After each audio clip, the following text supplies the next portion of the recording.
ابو factory میں کام کر کے اپنی محنت کی کمائی سے ہم بچوں کا پیٹ پال رہے تھے۔ تنخواہ معقول تھی، ذاتی مکان نہیں تھا، کرائے کے مکان میں رہتے تھے، آدھی کمائی کرائے میں چلی جاتی، اسی وجہ سے تنگی ترچھی سے گزارا ہوتا۔ امی قناعت پسند تھیں، کسی طرح گزارا چل رہا تھا، ورنہ 6 بچوں کی کفالت آسان بات تھی۔ میں سب سے بڑی تھی، میرے بعد 2 بہنیں تھیں، پھر 3 بھائی۔ میٹرک پاس کر کے میں گھر بیٹھ گئی۔ روبینہ اور فریحہ اسکول جایا کرتی، بھائی ابھی چھوٹے تھے۔ امی کچھ سلائی کڑھائی جانتی تھی، گھریلو قسم کی خاتون تھی، کچھ ڈرپوک بھی تھی۔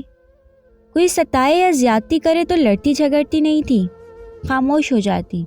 ان کی مسکین طبیعت کی وجہ سے محلے والے ان کو پسند کرتے۔ ہم پہلے جہاں رہتے تھے اس محلے میں خان صاحب کا مکان تھا۔ ان کا بیٹا جوان تھا اور کافی خوبصورت بھی تھا۔ یہ کافی خوشحال لوگ تھے۔ بڑا بیٹا امریکہ میں رہتا اور وہ خان صاحب کو خرچے کے لیے وقتاً فوقتاً رقم بھجواتا تھا۔ مکان اچھا تھا، انہوں نے گاڑی بھی رکھی ہوئی تھی، غرض ٹھاٹ باٹ کی زندگی گزار رہے تھے۔ کچھ عرصے بعد خان صاحب کا انتقال ہو گیا تو گھر کا سربراہ ان کا چھوٹا بیٹا سعود بن گیا۔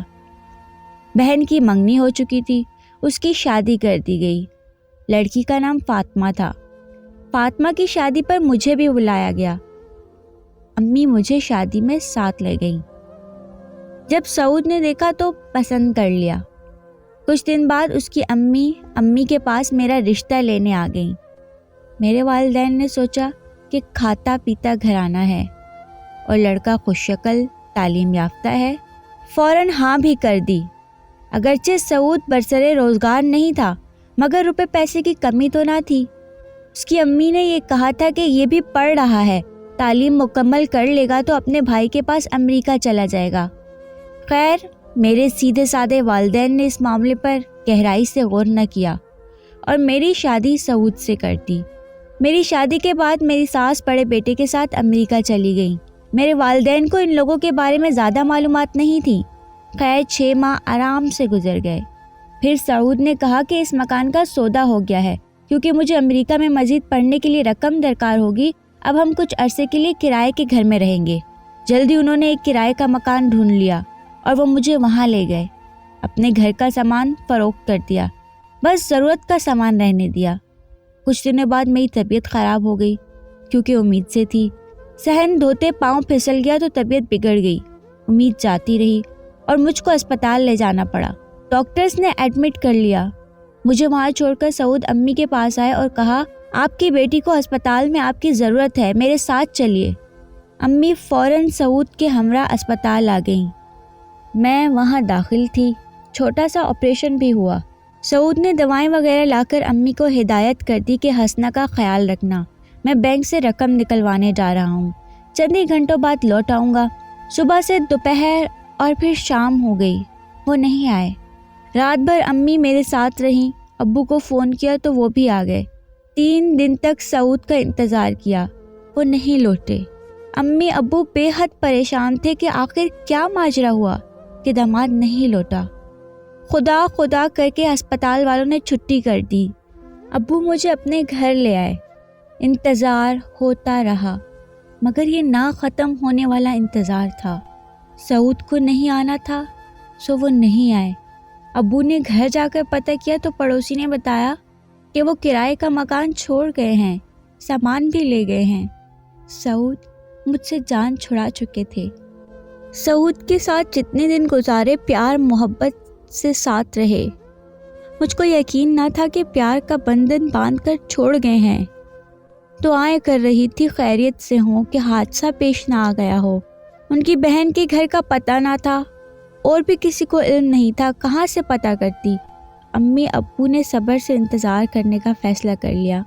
میں نے کہہ دیا کہ عمر بھر بھی انتظار کرنا پڑا تو کروں گی۔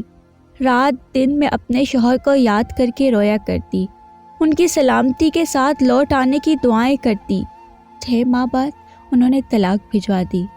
خط میں لکھا تھا کہ میری مجبوری ہے، بیوی کو ساتھ نہیں لے جا سکتا، اس لیے طلاق دے رہا ہوں، کیونکہ مجھ کو مقررہ تاریخ کو امریکہ جانا ہے، ورنہ ویزا کینسل ہو جائے گا، واپس جلد نہیں آ پاؤں گا۔ اس لیے آزاد کر رہا ہوں۔ میں نہیں چاہتا کہ بیچاری خواہ میرے انتظار میں بوڑھی ہوتی رہے۔ یوں مجھ بد نصیب کی پہلی شادی کا قصہ ختم ہوا۔ میری طلاق سے چھوٹی بہنوں پر اثر پڑ سکتا تھا۔ والدین نے محلے میں کسی کو نہ بتایا اور مکان چھوڑ دیا۔ ایک دوسرے علاقے میں کرائے کا مکان لے کر والد صاحب وہاں سکون پذیر ہو گئے۔ ہمارے نئے مالک کا نام اجمل تھا۔ اس کی عمر 60 برس سے اوپر تھی۔ پہلی بیوی کو فوت ہوئے عرصہ ہو چکا تھا۔ خدا نے اولاد کی نعمت سے محروم رکھا۔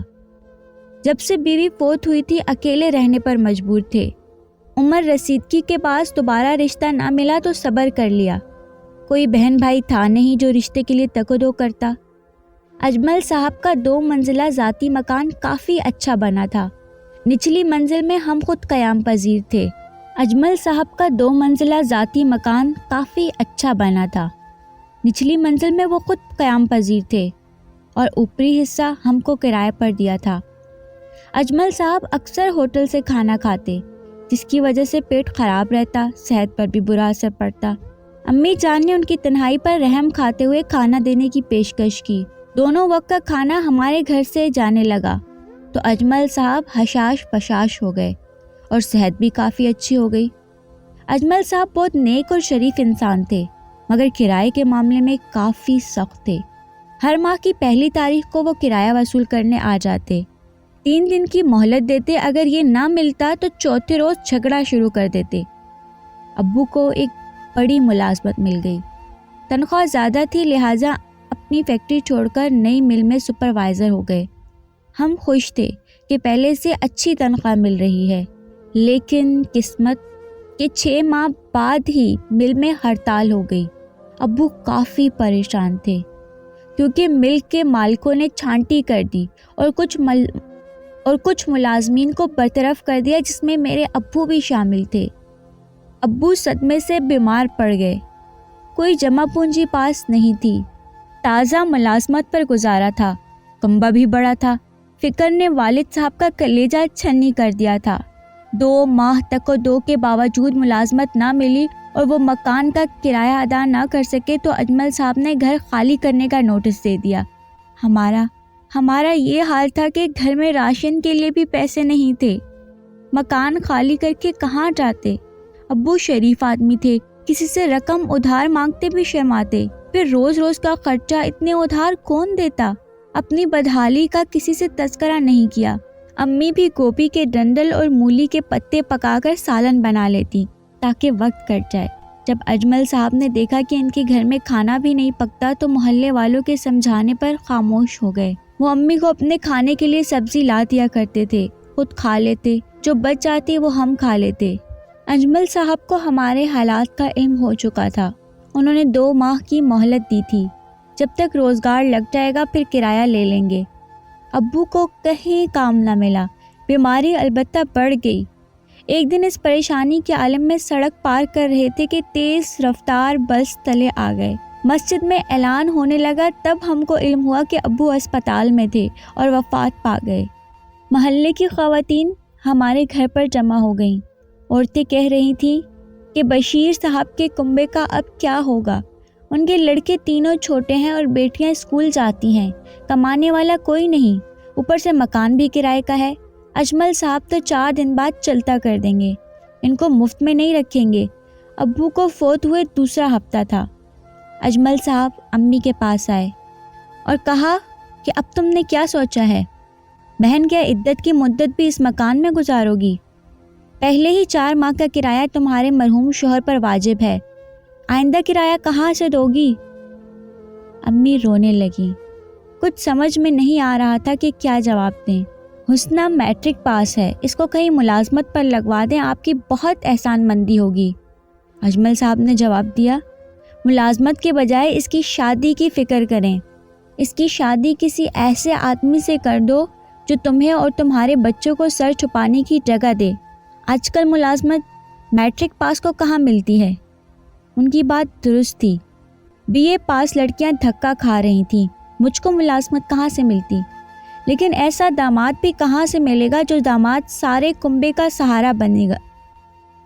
برا نہ مانو تو ایک بات کہوں، اجمل صاحب نے جواب دیا، ایسا رشتہ موجود ہے کہ تم ہاں کر دو تو لڑکا اچھا ہوگا۔ کیوں نہ کروں گی، آخر بیٹیوں کی شادی تو کرنی ہے۔ اجمل صاحب ذرا سا جھکے، لڑکا تو یہیں موجود ہے، میں کب سے گھر بسانے کا خواہش مند ہوں۔ تمہاری لڑکی نیک ہے، شریف ہے، اگر مجھ سے اپنی بچی کا نکاح کر دو تو تم سب کا سہارا میں بن جاؤں گا، پھر تمہیں جانے اور مکان خالی کرنے کی ضرورت نہیں رہے گی۔ کیا کہہ رہے ہیں اجمل صاحب؟ قبر میں پاؤں لٹکائے بیٹھے ہیں اور میری پھول سی بچی جو ابھی 16 برس کی ہوئی ہے، لوگ کیا کہیں گے؟ اتنی عمر کے شخص کو کیوں لڑکے بیاہ دی؟ لوگوں کی فکر نہ کرو، کسی کو کچھ کہنے کی ضرورت نہیں ہے۔ اگر لوگ اتنے ہی اچھے ہوتے تو تم کو بیوہ ہونے کی صورت میں سہارا دیتے۔ اجمل یہ کہہ کر چلے گئے کہ میری پیشکش پر غور کرنا، دربدر ہونے سے بہتر ہے عزت سے یہیں رہو۔ میں دوسرے کمرے میں ان کی باتیں سن رہی تھی۔ امی کو روتے پا کر گلے لگایا، چپ کروایا۔ پھر میں نے کہا، اماں اس میں رونے کی کیا بات ہے؟ اجمل صاحب نے صحیح کہا ہے، آج کل معاشرے میں کون کسی کا ساتھ دیتا ہے، اور کس کو فرصت ہے کسی کی مجبوریاں سننے اور دکھ سمیٹنے۔ آپ لوگوں کی پرواہ نہ کریں، بلکہ اپنی مجبوری کو دیکھیں۔ اس گھر سے نکل کر آخر ہم کہاں جائیں گے؟ آپ کا یا ابو کا کوئی رشتہ دار ہم کو 2 دن اپنے گھر میں رکھے گا؟ نہیں، اجمل صاحب سے میرا نکاح کر دیں، اسی میں ہماری بھلائی ہے۔ حسنہ، یہ تم کیا کہہ رہی ہو؟ امی نے آنکھیں نکال کر میری جانب دیکھا۔ کہیں تمہارا دماغ تو خراب نہیں ہو گیا؟ وہ 60 سال کا بوڑھا جس کے منہ میں دانت اور پیٹ میں آنت نہیں، کیا وہ شادی کے لائق ہے؟ وہ اولاد پیدا کرنے کے بھی لائق نہیں ہوگا۔ کیا اس مرد کے ساتھ تم کو قبر میں دھکا دے دوں؟ اماں، مجھ اکیلے کی قربانی سے سارے بہن بھائی دھکا کھانے سے بچ جائیں گے۔ لوگ بس اتنا کہہ کر چپ ہو جائیں گے، جانے کیا مجبوری تھی جو اس نے پھول سی بیٹی بڈھے کی چولی میں ڈال دی۔